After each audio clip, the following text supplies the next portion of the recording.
Olá, turma, tudo bem? Pessoal, a gente vai falar hoje sobre o surrealismo, tá certo? Nossa aula de hoje é sobre surrealismo, vamos lá. Estamos terminando aí a nossa unidade do livro. Prestem bem atenção, tá bom? Vamos dar continuidade aqui.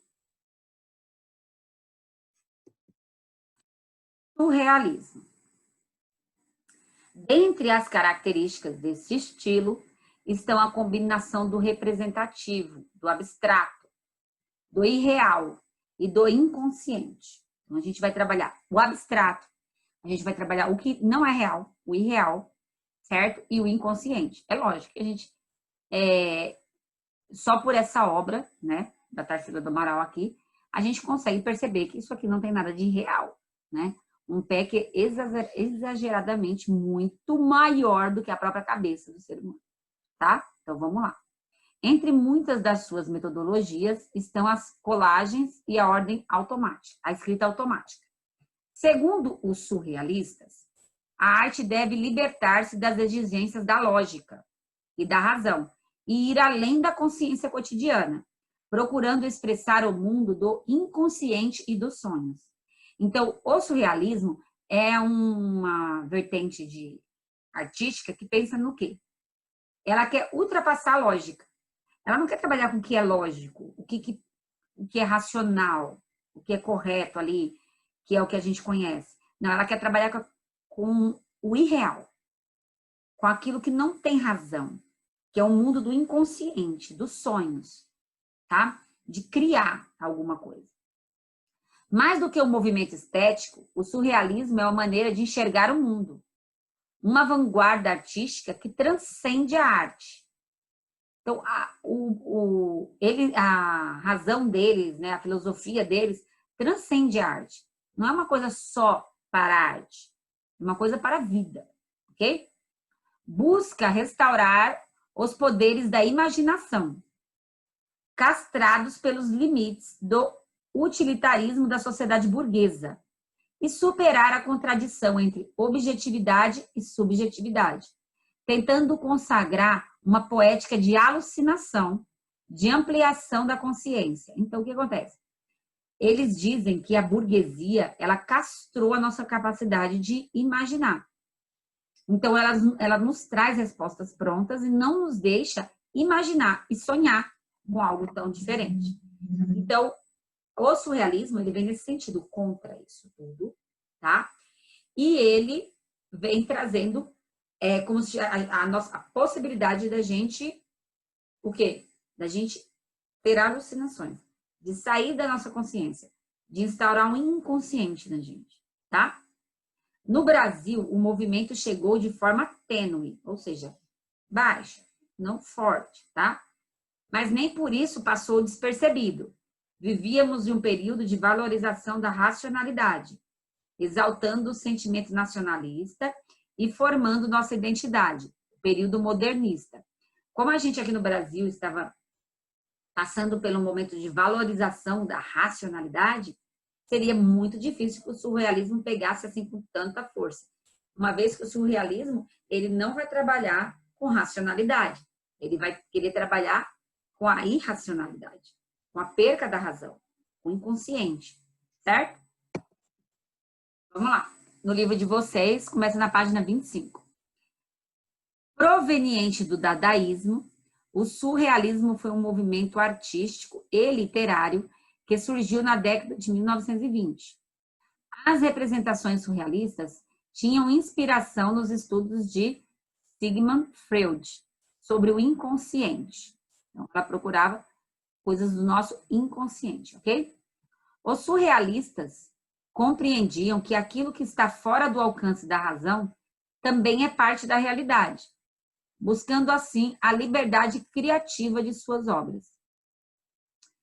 Aí vocês têm vários artistas que fizeram parte do surrealismo, certo? Poetas, o fundador do movimento, que foi o André Breton, certo? Escritores famosos, artistas plásticos famosos, entre eles o Salvador Dalí, foi um, certo? Dos artistas famosos da época. Um exemplo típico é a colagem. da qual Max Ernst foi o principal expoente. O artista descobriu os efeitos alucinatórios da combinação de elementos gráficos de diferentes contextos. Recortes de catálogos de loja, desenhos de anatomia, velhas gravuras eram matérias-primas para sua colagem. Ele cortava tudo e misturava novamente. E apresentava combinações surpreendentes sobre um novo fundo. Então, o que ele fazia, pessoal? Ele retirava de revistas totalmente diferentes várias imagens. Tirava de uma, abria uma revista feminina, tirava uma imagem.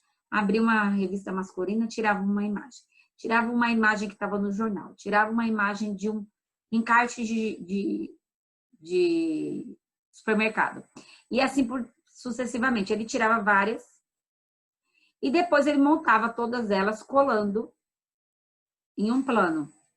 E aí ele criava uma nova leitura, certo? Uma nova obra de arte a partir disso, tá bom? Fascinado pela teoria de Freud e pelo método da livre associação, que o psicanalista usava para explorar o inconsciente de seus pacientes, essa obra marca o período de transição do artista, do dadaísmo para o surrealismo. Então, aí a gente está falando de Freud, né? Então, vocês sabem, vocês já devem ter ouvido falar muito, assim, o pessoal mais conta como se fosse uma piadinha, né? Então, que ele era um psicanalista que trabalhava com o inconsciente das pessoas. Então, ele se baseou e ele tomou por base com Freud, ok? Aqui vocês têm uma imagem de Tarsila do Amaral, a Baporu. Vamos lá. Vamos prestar atenção no que vocês vão ter que fazer para mim nessa página aí, na página 26. Seguinte. De acordo com o que eu expliquei para vocês ali atrás, sobre o surrealismo, né? Essa coisa de não impor limites racionais. Então, tirar esse limite racional. Vocês vão ter que trabalhar agora sem os limites racionais de vocês. Assim, isso não pode ser aqui porque isso não voa, por exemplo. Isso não pode ser aqui porque isso não vive na Terra. Não, vocês vão ter que perder totalmente seus limites. Baixem aí o inconsciente de vocês. Percam os limites racionais para fazer essa obra para a tia Vanessa. O que vocês vão fazer? Vocês vão recortar elementos de diversas revistas, do que vocês quiserem, jornal, encarte de mercado, o que vocês quiserem, tá? O que vocês quiserem. Figuras que estejam em caixa, em pacote, que chega na sua casa, qualquer coisa. E vocês vão montar ela aqui. E vocês vão montar a sua obra de arte, tá? E aí, depois que você terminar de montar a sua obra de arte, você olha para ela e imagina o que você interpreta dela. O que você interpreta dessa obra de arte? O que você vê que você criou? O que você criou aí? Então, vocês vão fazer essa obra de arte e vão escrever para mim qual foi a sua intenção, o que você queria demonstrar, o que você queria trazer. O que você pensou depois que você fez? Depois que você fez, você interpretando sua obra de arte, que interpretação você daria para ela? Então, você vai fazer, vai mandar a foto e vai escrever qual foi a sua interpretação. Beleza? Então, vamos lá. Salvador Dalí. Foi um artista aí, também surrealista. Vamos lá. Salvador Dalí foi um pintor surrealista que associou a realidade com a irrealidade, como num sonho, expressando seu trabalho e a estética do inconsciente. Sua obra articula simbologia de formas, cores e objetos, criando figuras aparentemente ilógicas. Então, as figuras dele, aparentemente, a gente fala assim, não tem lógica essa figura, né? Que seriam, segundo ele próprio, reflexos do mundo psíquico. Ou seja, o nosso mundo psíquico realmente não tem lógica. Então, ele fazia as obras de arte sem lógica. Então, muita coisa que a gente pensa, depois a gente fala, nossa, não tem lógica isso que eu pensava. Não tem lógica isso que eu fiz, né? Então, às vezes a gente se arrepende de coisas que a gente fez lá no passado, e quando vai no futuro que a gente vai olhar o que a gente fez, a gente fala, nossa, por que eu fiz isso? Não tem lógica nenhuma, né? Por causa que às vezes o nosso inconsciente ele fala um pouquinho mais alto e a gente às vezes não age com a razão, certo? Nessa obra do Dalí, você vai ver que objetos que são banais, né? Objetos do nosso uso, né, que é o relógio, eles aparecem em meio a paisagens áridas e solares, como nesta, a qual os relógios derretem na paisagem desértica. Então, vocês estão vendo aí que o relógio está derretendo na paisagem desértica. Parece que está derretendo o tempo, né? Parece que aí o tempo não conta, está derretendo o tempo. O que será? Vamos lá. Nessa obra de Dalí, observe os aspectos seguintes. O relógio derretido é uma das imagens mais conhecidas e parodiadas em todo o mundo. Uma alegoria ao tempo, que tudo se transforma. Alguns críticos da época do artista relacionam seus relógios derretidos ao seu sentimento de impotência diante da vida. Então, alguns críticos disseram assim, ó, ele desenhou esses relógios derretidos porque ele se sentia impotente pelas coisas que aconteciam na vida e que ele não poderia fazer nada, como se o relógio fosse passando, passando e as coisas acontecendo, sem que ele pudesse tomar nenhuma atitude aí, certo? A formiga tem uma simbologia relacionada ao trabalho. Como vocês sabem, a formiga, ela é um animal, é um inseto, né, que trabalha muito durante o verão para guardar seu alimento para o inverno, certo? O fundo misterioso, como nas obras renascentistas, é a indicação de uma nova paisagem formando-se com base em outra já conhecida, certo? Então, o fundo lá é como se uma nova paisagem estivesse o quê? Se formando. A face do artista, em destaque no solo, está coberta pelo relógio. Então, aqui a face do artista está coberta pelo relógio. E você? O que você vê nessa obra? Cada um vai ter uma interpretação nessa obra, certo? Quero que você escreva aí embaixo qual é a sua interpretação. O que você vê nessa obra? Vamos lá. A próxima que a gente vai falar é do René Magritte. Vamos lá. Magritte, pintor surrealista belga, foi um dos principais artistas do movimento. Sua primeira obra surrealista, O Jockey Perdido, data de 1926. Nessa época, não era incomum que o artista produzisse uma tela por dia. Entre as características de sua arte, muitas vezes notam-se os motivos cotidianos, como árvores, janelas, pés, pessoas e paisagens. O tratamento realista dado às ilusões e também a justaposição de objetos comuns. Então, ó, vocês veem que ele trabalha com objetos comuns, objetos do nosso dia a dia, certo? Do nosso cotidiano, né? E ele trata elas, o tratamento realista dado às ilusões. Então, são ilusões, porque como é que o pente vai ser maior do que a cama? Como é que a taça vai ser maior do que o guarda-roupa e assim por diante. Diferentemente de Dalí e outros surrealistas, Magritte adotou uma abordagem diferente na pintura, deixando a fantasia de lado. Ele procurava criar estranheza na realidade, utilizando sua obra para conduzir o observador à reflexão.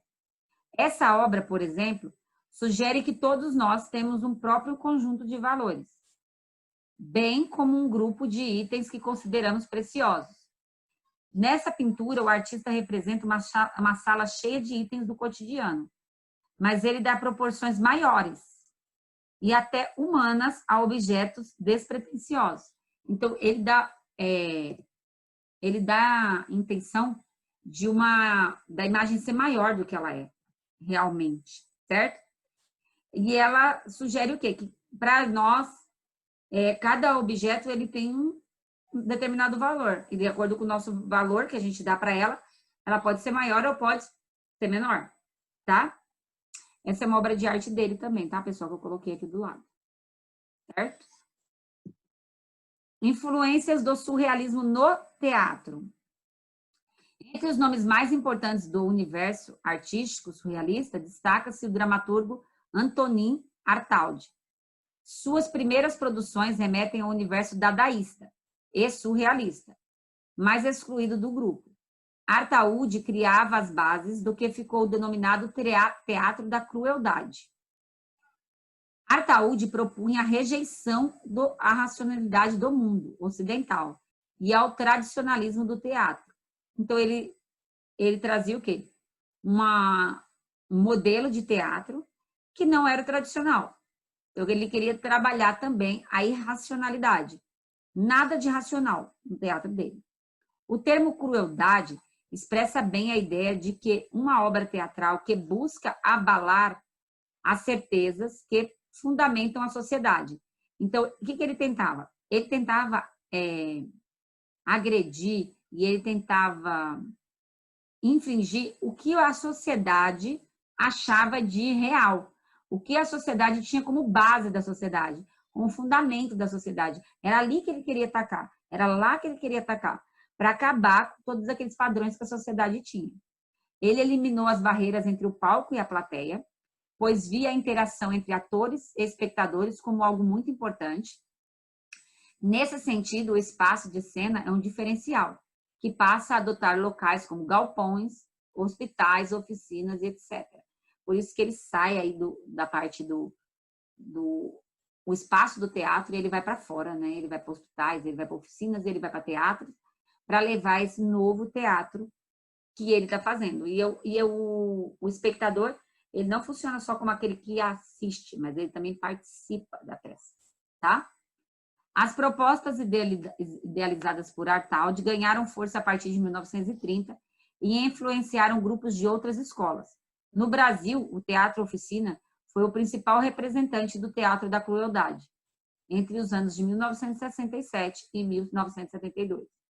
O Teatro Oficina é uma companhia teatral liderada por José Celso Martinez Correia, muito atuante no Brasil durante a década de 1960, período em que fez diversos espetáculos questionando a ditadura militar, sendo considerada um tipo de teatro de resistência.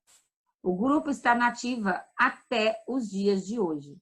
Tá? Então, até os dias de hoje, pessoal, esse grupo teatral ele está na ativa, mas ele veio exatamente na época da ditadura militar, que era uma época em que a sociedade tinha regras muito rígidas, né? E como a gente viu, esse estilo de teatro, né, surrealista, ele queria acabar com as bases da sociedade, né? Então, com certeza foi muito rechaçado aí pelo período militar, certo? Bom, agora é com vocês. Façam a atividade lá da página 26, que eu falei para vocês, tá? Essa atividade aqui, que vocês vão recortar, vão colar e vão montar aí uma ilustração irreal, tá? Não pensem que isso não existe, eu não posso fazer. Não, você pode fazer. Você vai tratar de aparecer aí com atividades que sejam irreais mesmo. Tá bom, pessoal? Beijo, fiquem com Deus, façam as atividades, não deixem nada para a última hora. Tchau, tchau!